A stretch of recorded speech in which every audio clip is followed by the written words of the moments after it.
Only a few Pan-African leaders mention Ethiopia as a representation of their fatherland or a connection to the enslaved Negroes, such as W.E.B. Du Bois, who organized the first Pan-African Congress in 1919. And he also mentions in this article that he wrote called Interracial Implications of the Ethiopian Crisis. Haile Selassie, Emperor of Ethiopia and not of Abyssinia, as his predecessors often called themselves. Abyssinia is a word of Semitic origin, but Ethiopia is Negro. Look at the pictures of Abyssinias now widely current. They are as Negroed as American Negroes. If there is a black race, they belong to it. He also mentions how Ethiopia's Christian religion left once Rome came into Abyssinia and gave a new Christian doctrine. A new Christian religion came to Abyssinia in the 4th century and thus a third great center of Christianity, after Rome and Constantinople was established. Then came waves of conquest from the north and the history of Abyssinia became dim and shadowy.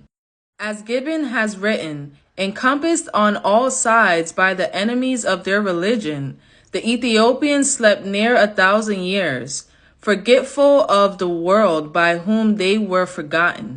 Even though W.E.B. Du Bois and Marcus Garvey had disagreements, the mentioning of Ethiopia as a connection to the African diaspora is what's important to focus on, especially during the times when African Americans in the 1900s didn't know their identity. And you know we can't talk about Pan-Africanism without Marcus Garvey, as he mentions in one of his speeches called West Indies in the Mirror of Truth. And he said, "I have traveled a good deal through many countries, and from my observation and study, I unhesitatingly and reservedly say that the American Negro is the peer of all Negroes, and the most progressive and the most fourth unit in the expansion chain of scattered Ethiopia." And this is another article by Marcus Garvey called The Climbing Upward that was published on his newspaper, The Negro World. Some of them state that they are solely against the Back to Africa movement, that they are not concerned with Africa, and that they have nothing to do with Africa. And some of them are as black as Africa. This is the sad part of it. On some of them, you see Africa written all around them, and yet they can tell us they have nothing in common with Africa simply because someone who is disposed to continue his disposition as far as we are concerned about Africa leads them into what they are thinking. It suits certain people in this world today to speak disparagingly of Africa, as they have been doing for many centuries. This propaganda of disassociating Western Negroes from Africa is not a new one. It's an old one.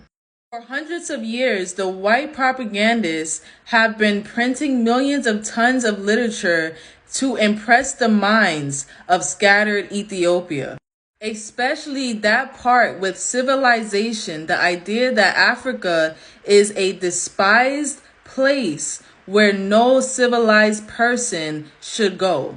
And even Chancellor Williams, who influenced many people through his book, The Destruction of the Black Civilization, as he mentions Egypt as Ethiopia's oldest daughter. Egypt, as pointed out before, was the northeastern region of ancient Ethiopia. European enslavers deliberately sought to prevent enslaved Africans from knowing their origin and maintaining their cultural identity as means of control and to justify the institution of slavery. These colonization schemes resulted the African diaspora from not knowing where they truly come from, so they won't connect themselves to a throne that other nations are mimicking. This is why the throne of David is so important when it comes to the restoration of the scattered Ethiopians.